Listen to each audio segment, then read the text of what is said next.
ඔයාගේ ක්‍රිප්ටෝකරන්සි තාමත් ඔයා ගබඩා කරලා තියාගෙන ඉන්නේ සෙන්ට්‍රලයිස් එක්ස්චේන්ජ් එකක් ඇතුළේද? මේ වෙනකොටත් ඔයාලා දන්නවා ක්‍රිප්ටෝකරන්සි වලින් කරන ගණදෙනු කරන්න අපිට ප්‍රධාන වශයෙන් කී වර්ග දෙකක් භාවිතා කරන්න වෙනවා. පබ්ලික් කී එක, ඒ වගේම ප්‍රයිවට් කී එක. ප්‍රයිවට් කී එකෙන් අපේ ක්‍රිප්ටෝකරන්සි ටික ආරක්ෂා කරලා දෙනවා වගේම පබ්ලික් කී එක කරා අපිට ක්‍රිප්ටෝකරන්සි තව කෙනෙක් එක්ක හුවමාරු කරගන්න අවශ්‍ය කරන කටයුතු ටික සම්පාදනය කරලා දෙනවා. හැබැයි ඔයාලා දැකලා ඇති Binance වගේ platforms වල wallet එකක් තියෙනවා. මේ wallet එක ඇතුලේ අපිට cryptocurrencies ගබඩා කරලා තියාගන්න පුළුවන්. නමුත් අපිට එතනදී බලා ගන්න පුළුවන් වෙන්නේ public key එකක් විතරයි. ඒ කියන්නේ cryptocurrency හුවමාරු කරගන්න භාවිතා කරන කේතය විතරයි මෙතන තියෙන්නේ. එතකොට කොහෙද cryptocurrency ටික ආරක්ෂා කරලා තියාගන්න private key එක තියෙන්නේ? අන්න එතන තමයි සෙන්ට්‍රලයිස් එක්ස්චේන්ජ් එකක් ඇතුලේ ක්‍රිප්ටෝකරන්සි ගබඩා කරලා තියාගන්න එකේ ගැටලුව මතුවෙන්න පටන් ගන්නෙ.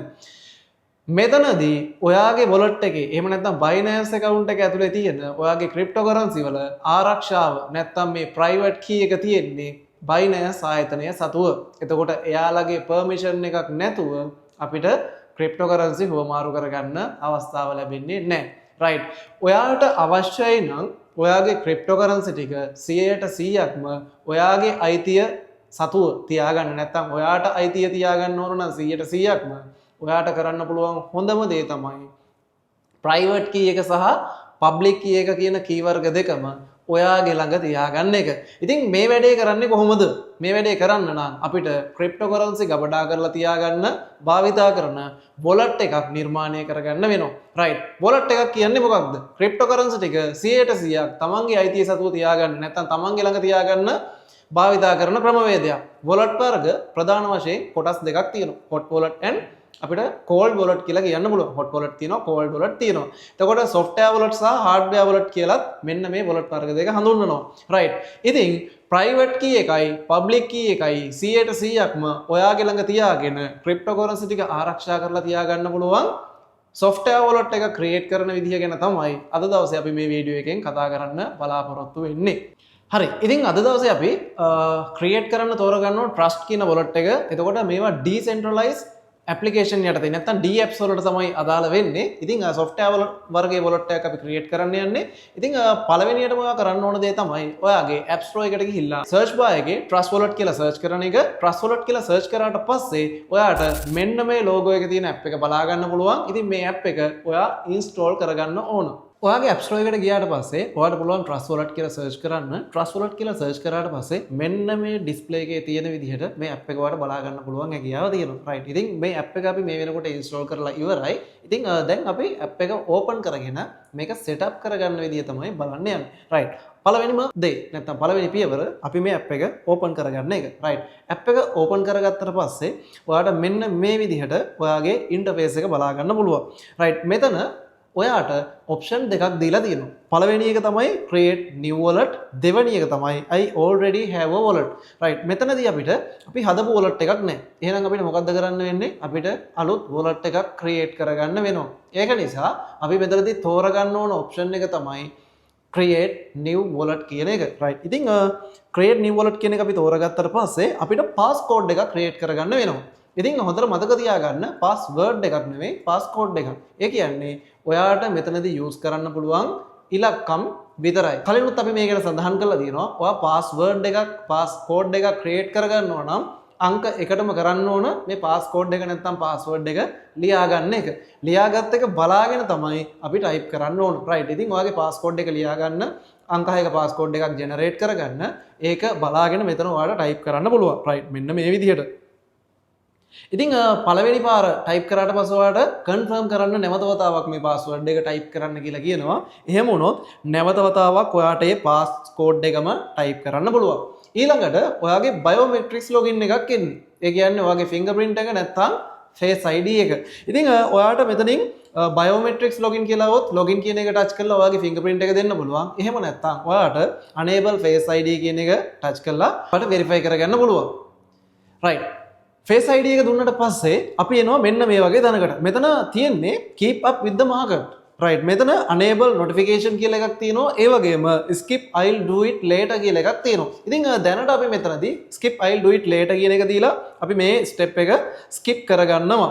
ඉතින් skip කරගත්තට පස්සේ your wallet is ready කියලා තැනක් එනවා. මෙතනත් තියෙනවා පහලින් අපිට බලා ගන්න පුළුවන් fund your wallet right මේ step එක දැනට අපි ඉහළ skip කියලා තැනක් තියෙනවා. අපි මෙතනින් skip කරගන්නවා. skip කරගත්තට පස්සේ අපි එනවා සමහර වෙලාවට මෙන්න මේ විදිහේ ඇඩ්වර්ටයිස්මන්ට් එන්න පුළුවන්. ඉතින් මේ what's new කියලා අවිල්ලා තියෙන ඇඩ්වර්ටයිස්මන්ට් එකක්. right ඔයාලට මෙතන පේනවා ඇති දකුණු අත පැත්තේ ඉහළම කෙළවරේ මෙතන අපිට මේ ඇඩ්වර්ටයිස්මන්ට් එක අයින් කරන්න පුළුවන් ඔප්ෂන් එකක් තියෙනවා.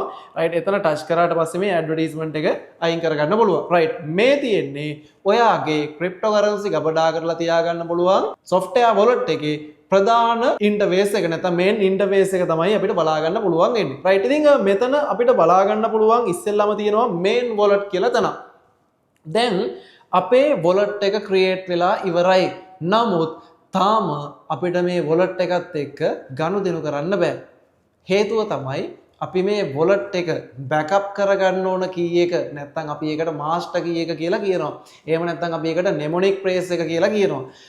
මෙන්න මේ key එක මොකක්ද කියලා අපි තාම දන්නේ නැහැ. ඉතින් මේ key එක හොයාගෙන මේ key එක verify කරොත් විතරයි මේ phone එකෙන් අපිට වෙනත් device එකකට අපේ මේ wallet එක කවදා හරි දවසක import කරගන්න පුළුවන් වෙන්නේ. හේතුව තමයි අපි එකම device එක අපිට හැමදාම පාවිච්චි කරන්න බෑ. එතකොට device එකක් අපි මාරු කරනකොට කලින් device එකේ තිබුණු මේ wallet එක අපිට අලුත් device එකට ගන්න වෙනවා.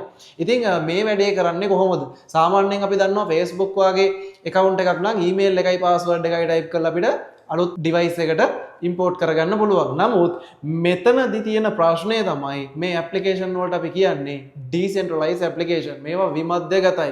එතකොට email වගේ තුන්වෙනි පාර්ශවයකට මෙතනදී ආරක්ෂාව දෙන්නේ නැහැ.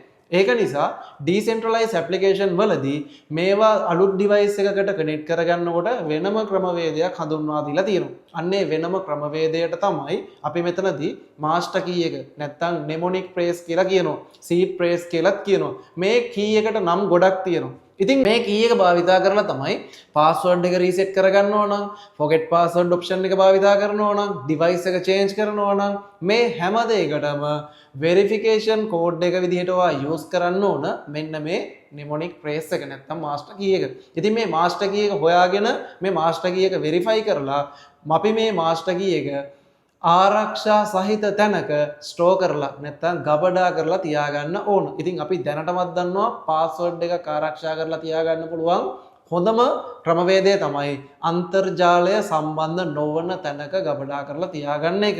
right. අපි මෙතනින් එහාට බලමු කොහොමද අපි මේ mnemonic phrase එක හොයාගන්නේ? කොහොමද අපි මේක backup කරන්නේ? ඒ වගේම තමයි confirm කරන්නේ කොහොමද කියන එක. right. මෙතනදී ඔයාලට පේනවා ඇති අපේ wallet එකේ main interface එකේ main wallet කියලා තැනක් තියෙනවා. මේ main wallet කියන තැන main wallet එකත් එක්කම පොඩි ත්‍රිකෝණයක් පහළට හැරුණු ත්‍රිකෝණයක් ඔයාලට බලා ගන්න පුළුවන්. right. ඔයාලට පුළුවන් අන්න එතන එකපාරක් මේ විදිහට ටච් කරන්න.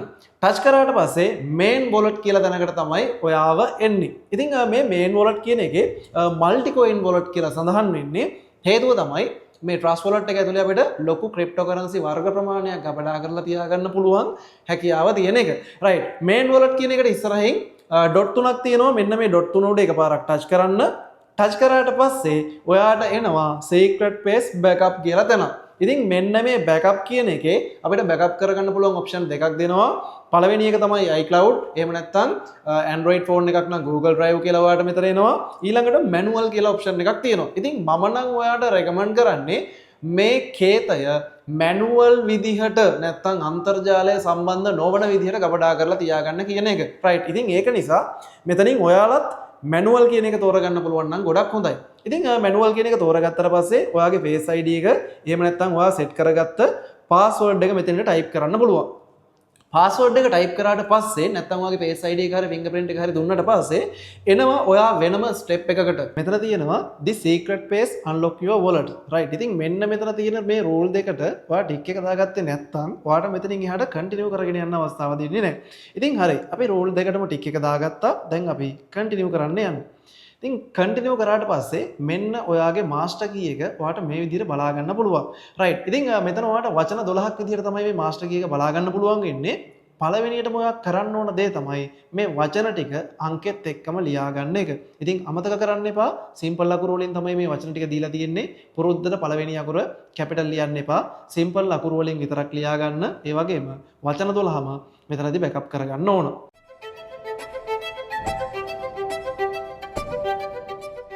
හරි. ඉතින් ඔන්න අපි වචන ටික ලියාගෙන තියෙනවා බෑකප් කරගෙන තියෙනවා. ඉතින් මේ වචන ටික ලියාගත්තට පස්සේ අනිවාර්යයෙන්ම අමතක කරන්නේ නැතුව ඩබල් චෙක් කරලා බලන්න.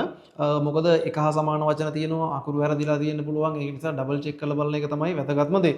රයිට්. ඉතින් එහෙම ඩබල් චෙක් කරලා බැලුවට පස්සේ ඔයාලට පුළුවන් මෙතනින් කන්ටිනියු කරන්න. රයිට්. කන්ටිනියු කරාට පස්සේ ඔයාව ඊළඟට එන ස්ටෙප් එක තමයි confirm secret paste. එතකොට මෙතනදී ඔයා ලියාගත්ත වචන 12න් 4ක් confirm කරන්න ඕන. රයිට්. කොහොමද මේ වැඩේ කරන්නේ? ඔයාලට ඉස්සෙල්ලාම පේනවා ඇති word hashtag එකක් එක්කම අංක 1 කියලා තියෙනවා. එතකොට එකට පහලින් වචන 3ක් ඔයාට දීලා තියෙනවා. ඉතින් මේ 1 කියන එකෙන් අදහස් වෙන්නේ මොකද්ද? ඔයා ලියාගත්ත වචන සෙට් එකේ පළවෙනි වචනය කියන එක. ඉතින් බලන්න පළවෙනි වචනේ මොකද්ද? weather. right. බලන්න මේ වචන තුනේ weather කියන එක තියෙන්නේ මෙන්න මෙතන මැද වචනයේ විදියට. ඉතින් ඒක නිසා මම මේ වචනය මේ විදියට තෝරගන්නවා. ඊළඟට අපි යමු word number 3 කියලා තියෙනවා තැනක් දෙවෙනි ඔප්ෂන් එක. right. මෙතන hashtag එකත් එක්ක අංක 3 තියෙන්නේ. එහෙනම් අංක 3ට අදාළ වචනය. right. මෙතන අංක 3ට අදාළ වචනේ තමයි heya කියන එක. ඉතින් ඒකත් මම මේ විදියට තෝරගන්නවා. ඊළඟට තියෙන සෙට් එකේ අංකය තියෙන්නේ 4. මෙන්න මේ විදිහට අංකයට අදාළ වචන තෝරගත්තට පස්සේ ඔයාට පුළුවන් පහලින් කන්ෆර්ම් කරන්න. කන්ෆර්ම් කරාට පස්සේ ඔයාගේ වචන ටික හරිනම් මෙන්න මෙතන මැනුවල් කියන එක ඇක්ටිව් කියලා අපිට බලා ගන්න පුළුවන්. රයිට්. ඉතින් මේ ටික තමයි ඔයාට මේ වොලට් එකේ කරන්න තියෙන්නේ. ඉතින් ඔයාට මේ ඇක්ටිව් කියන තැනට උඩින් සේව් කියලා ඔප්ෂන් එකක් ඇවිල්ලා තිබුණොත් ඔයාට පුළුවන් සේව් කියන එක උඩ ක්ලික් කරන්න. එහෙම නැත්නම් සේව් කියලා එකක් නැත්නම් ඔයාට මෙතනින් බෑක් වෙන්න පුළුවන්. රයිට්. දැන් ඔයාගේ වොලට් එක ක්‍රිප්ටෝ ගබඩා කරලා තියාගන්න පුළුවන් ආකාරයට රෙඩි වෙලා තියෙන්නේ. රයිට්. මෙතනින් ඔයාට දැන් බෑක් වෙලා හෝම් එකට එන්න පුළුවන්. රයිට්. මේ විදිහට තමයි අපි අපේ ක්‍රිප්ටෝ කරන්සි ගබඩා කරලා තියෙන software wallet එක එහෙම නැත්නම් hot wallet එක setup කරගන්නේ. රයිට්. ඉතින් මෙන්න මේ විදිහට තමයි අපේ wallet එක setup කරගන්නේ. right. ඉතින් මම දන්නවා මේ වීඩියෝ එක වලට ගොඩක් ප්‍රයෝජනවත් වෙන්නේ නැති. මොකද cryptocurrency වලින් trade කරන ගොඩක් අය තමන්ගේ සම්පූර්ණවත්කම තියාගෙන ඉන්නේ centralized exchange එකක් ඇතුලේ. ඉතින් ඒක decentralized විදියට 100% ඔයාගේ ආරක්ෂාව යටතේ තියාගන්න පුළුවන් නම් ඒක සෑහෙන වටිනවා. ඒක නිසා තමයි අද දවසේ මේ වීඩියෝ එක අපි ඔයාලට අරගෙන ආවේ. ඉතින් අමතක කරන්න එපා අපිව subscribe කරලා තියාගන්න. ඒ වගේම bell icon එක click කරලා තිබ්බොත් ඔයාට මේ වගේම වටින වීඩියෝ එකක් අපි publish කරපු ගමන්ම ඒක ඔයාට catch කරගන්න පුළුවන්. right. එහෙනම් අද දවසට අපි ගිහින් right. එහෙනම් හැමෝටම ජය වේවා. අපි ඊළඟ දවසෙත් මේ වගේ වටිනා කියන වීඩියෝ එකකින් මුණ ගැහෙමු.